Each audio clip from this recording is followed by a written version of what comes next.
Good morning friends. দেখো, আমি আবার একটা নতুন ব্লগ নিয়ে আপনাদের কাছে চলে এসেছি। এটা হচ্ছে সরস্বতী পুজোর সকালবেলা। আমি সকালবেলা সব কাজকর্ম সেরে রেডি হতে চলে এসেছি অঞ্জলি দিতে যাব বলে। আর আমি কি পরবো সের জন্য সব বার করে রেখেছি। আমি এই শাড়িটা পরবো। দেখো, আমি রেডি হয়ে চলেও এসেছি। কেমন লাগছে বলবে তোমরা। পুরো ফুল রেডি। আমি শাড়িটা অনলাইন নিয়েছি, কিছুদিন আগেই মিশো থেকে নিয়েছি। আর এই সেটগুলো আমার কালেকশানের মধ্যে, মানে আমি যেখানে খুব ভালো কিছু দেখতে পাই সেখান থেকেই আমি কিনি।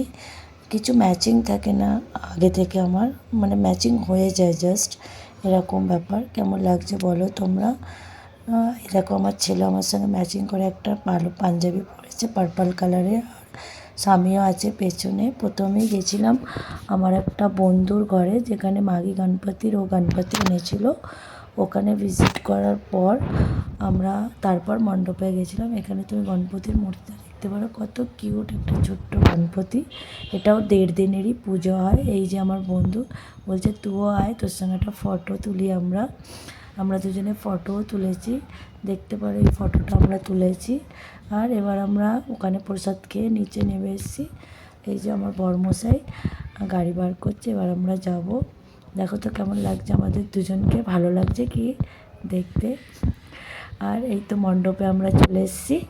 এবার মণ্ডপে এখনও পুজো স্টার্ট হয়নি, কেন এখনও যে পুজোর জোগাড় করা হয়ে ওঠেনি। রবিবার ছিল তো, রবিবার ব্যাপার তো একটু আরামসেই মুহূর্ত ছিল না, মানে লেটে, সেই হিসাবে সব আরামসেই তৈয়ারি করা হচ্ছিল। 12:30 পরেই আমাদেরকে মানে অঞ্জলি দেওয়ার টাইমিং ছিল। তো 12:30 পরেই আমরা অঞ্জলি দিয়েছি সবাই। ঠাকুরমশাই আসতে একটু লেট হয়ে গেছিলো, কারণ অন্য জায়গায় ওনার পুজো ছিল। দেখো, তোমাদেরকে আমি দেখাচ্ছি আশেপাশে কিরম লাগছিলো। এই যে আমাদের গ্রুপ, সব আমরা গল্প করছি এখানে। আমার বরমশাইও গল্প করছে, সব আমরা বসেছিলাম।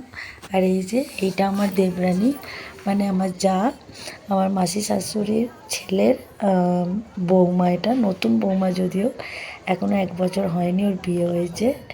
আর এই যে দেখেছো তো, এখানে যেহেতু দেরি হচ্ছিলো অলরেডি, 1:30 বেজে গেছে মনে হচ্ছে। 1:30 বাজার পরে খাবার দেওয়া স্টার্ট করে দিয়েছিলো, কারণ অনেকেরই খিদে পাচ্ছে। আর সবাই তো অঞ্জলি দেবে না না। আর এই দেখো, আমার ছেলেরা অঞ্জলি দেবে বলে দাঁড়িয়ে আছে। মশাই পুজো চালু করে দিয়েছেন। লাইন প্রচুর ছিল, প্রচুর লাইন পড়ে গিয়েছিল, কারণ অলরেডি 2টো বাজতে যাচ্ছিলো না। তো সবার খুব খিদে পেয়েছিল। আমার ছেলেরা আগে অঞ্জলি দিয়েছিল, তারপর আমরা এই যে অঞ্জলি দিচ্ছি। অঞ্জলি স্টার্ট হয়ে গেছে। কিছু পুজোর নিয়ম বাকি ছিল, সেগুলো পরে হবে। তো সবাই আগে অঞ্জলি দিয়ে দিয়েছিল, কেন তাহলে প্রসাদ খেয়ে, মানে প্রসাদ খেতে পারবে। এই যে আমার ছেলের বইগুলো আমি ঠাকুরমশাইকে দিয়েছি, যে একটু মায়ের পায়ে ছুঁয়ে আমাকে দিয়ে দিতে। তোমরা সবাই যেন, আমার ছেলে বোর্ড এক্সাম দিচ্ছে, তো আমাকে তুরন্ত বইগুলো নিয়ে নিতে হবে। ওর পড়ার জন্য আমার রাখা যাবে না। ওই জন্য বললাম আপনি একটু ছুঁয়ে দিন, আমি ভোগ খেয়ে এসে নিয়ে নেবো। এই যে এখানে তুমি দেখছো ছোটো ছোটো বাচ্চারা হাতে খড়িও দিচ্ছে, কি সুন্দর লিখছে ওরা। দেখো, আমাদেরও ছোটোবেলার কথা মনে পড়ে যাচ্ছে। কি লিখবে বুঝতেই পারছে না, চুপ করে পেন্সিল মানে চক আর সিলেট ধরে ওরা বসে আছে। যা ঠাকুরমশাই বলবে বা হাতে ধরে লিখিয়ে দেবে, ওটাই ওরা লিখবে। একদম নার্ভাস লাগছে না। আর এই দেখো, আমাদের অঞ্জলি দেওয়ার পর আমরা লাইনে দাঁড়িয়ে পড়েছি। তোমাদের হাই করে দিলাম একটু।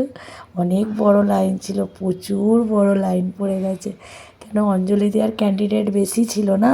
তো সবার অঞ্জলি দেওয়ার পরে সবাই মোটামুটি লাইনে দাঁড়িয়ে পড়েছে। এই যে ওরা আগে অঞ্জলি দিয়েছে বলে আগে খেতে বসে পড়েছে আমার ছেলে আর ছেলের বন্ধু। এই দেখো, ওরা নিচে বসে খাচ্ছে, ওপরে আর জায়গা পাওয়া যায়নি। কিন্তু খুব ভালোই লাগছিলো জানো।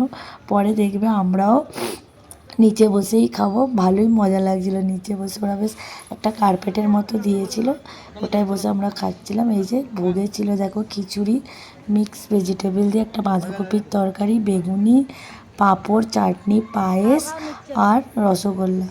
দেখো কিরম লাগছে বললো। দেখো, খুব ভালো লেগেছে বললো খেতে। ওর তো প্রথমবার না এখানে। হ্যাঁ, আমার দেওর বলছে খুব ভালো হয়েছে খিচুড়িটা, খুব ভালো লেগেছে ওর। দেখো তোমাদেরকে বলছে কিরম। আর আমার স্বামীও খাচ্ছে। এই যে আমার থালি এটা, এবার আমিও খেয়ে বলবো খুব ভালো হয়েছে। দেখো, সত্যিই খুব ভালো হয়েছিল ভোগটা, এত সুন্দর হয়েছিল না ভোগটা। আর এই যে বাকি পুজো যেটা বাকি ছিল সেটা পরে হচ্ছিল। এই যে হচ্ছে বাকি পুজো। মোটামুটি আমরা এরপরেই মানে বেরিয়ে পড়বো। হ্যাঁ, একটু বসেছিলাম আমরা, দেখছিলাম। আর মোটামুটি অনেকজন যাদের খাওয়া হয়ে গেছে তারা বেরিয়ে যাবে, আবার সন্ধেবেলা আসবে সবাই না, সেই হিসাবে এই দেখো আমরাও মোটামুটি এবার বেরিয়ে পড়েছি ঘরের দিকে চলে যাব। আশা করছি তোমাদের এই ভিডিওটা ভালো লাগলো। আমি নতুন নতুন ভিডিও বানাচ্ছি, যদি তোমাদের ভালো লেগে থাকে আমাকে সাপোর্ট করো। Thank you.